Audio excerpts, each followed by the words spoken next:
Voilà, j'ai été invitée par Adrien Bonnet, que je remercie, à participer à cette journée par rapport au thème de l'éco-citoyenneté. C'est vrai que je pense que c'est un thème qui me tient à cœur, de par mes activités au sein d'une association que nous avons créée à deux, avec Ragnar Westman, c'est Habitat Santé Environnement. Comment ça s'est produit? Simplement après des études en biologie, puisque je suis docteur en génétique et biologie moléculaire.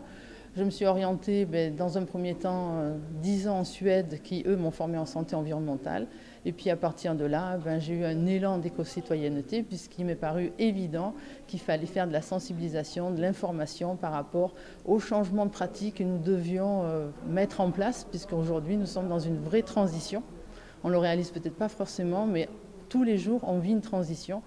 Moi, j'imagine aujourd'hui les livres d'histoire en 2000, je sais pas, en 2300, et on parlera de nous en disant effectivement qu'en 2000, il a fallu passer une transition de changement de comportement.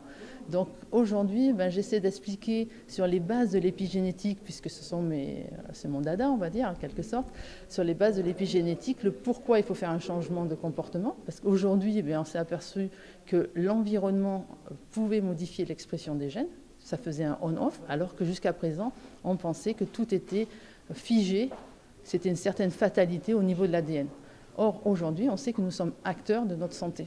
Nous sommes acteurs par rapport à l'expression de nos gènes. Alors, tout ce qu'il faut trouver, en fait, ce sont les bons environnements qui vont permettre une bonne expression des gènes. Alors, il faut travailler les environnements. Les environnements, c'est quoi? C'est ce qui nous entoure, c'est la qualité de l'air qu'on va respirer, la qualité des eaux que l'on va boire, l'alimentation également que l'on va ingérer, et puis tous les produits avec lesquels on va être en contact. Donc, on entend parler aujourd'hui des perturbateurs endocriniens, on entend parler des molécules cancérigènes, mutagènes, reprotoxiques. Ces molécules-là, si elles ont été classées dans ces catégories-là, c'est pas pour rien, c'est qu'elles avaient un impact justement sur notre expression des gènes.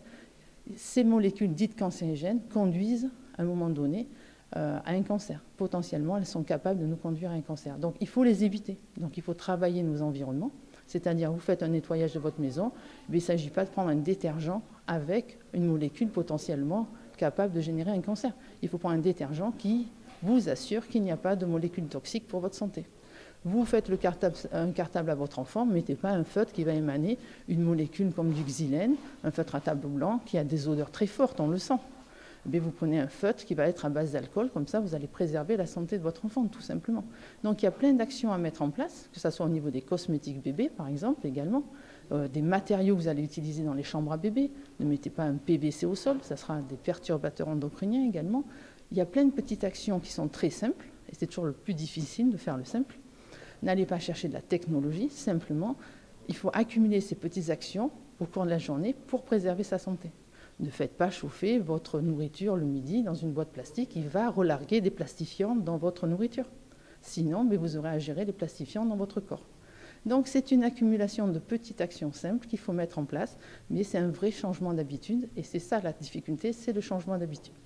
Ce changement d'habitude, il demande un échange entre humains, en fait, il va falloir se parler.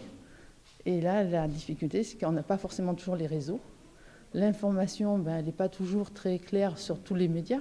On voit bien encore cette notion de fatalité de l'ADN, parce que l'épigénétique, ça n'a que 15 ans, et 15 ans, c'est rien en fait.